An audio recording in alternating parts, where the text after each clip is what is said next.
धनगर समाजाचा एसटी मध्ये समावेश करावा या आरक्षणाच्या मागणीसाठी मल्हार योद्धा दीपक भाऊ बोराडे मागच्या 10 दिवसापासून मुंबई येथील आझाद मैदानात उपोषणाला बसले आहेत। सकल मराठा समाजाच्या वतीने अखंड महाराष्ट्रातून या आरक्षणाला पाठिंबा आहे।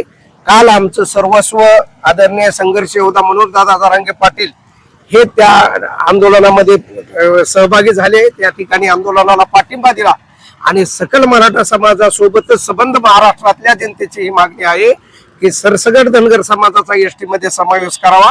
अनेक वर्षापासून अनेक आंदोलन केले, त्यासाठी धनगर समाजानं रस्त्यावर उतरून आंदोलन केले, वेगवेगळे आंदोलन केले, पण आजही सरकारनं कुठेही त्या ठिकाणी दखल घेतलेली नाही। मला आठवतंय 2014च्या निवडणुकीच्या अगोदर आताचे जे मुख्यमंत्री साहेब आहेत फडणवीस साहेब यांनी त्यावेळेला सांगितलं होतं की पहिल्या बैठकीमध्ये त्या ठिकाणी धनगर समाजाच्या आरक्षणाचा प्रश्न मार्गी लावल, पण आजता काय तो प्रश्न मार्गी लागला नाही।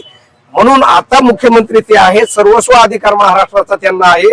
त्यांनी तात्काळ धनगर आरक्षणाच्या भावनेची कदर करून समाजाच्या या ठिकाणी आरक्षणाचा हक्काचा मूलभूत भाग म्हणून त्या ठिकाणी धनगर आरक्षणाचा प्रश्न तात्काळ मार्गी लागावा एवढी या ठिकाणी मी मागणी करतो आणि धनगर समाजाच्या आरक्षणाला पुन्हा एकदा मराठा समाजाचा सरसगट पाठिंबा आहे जाहीर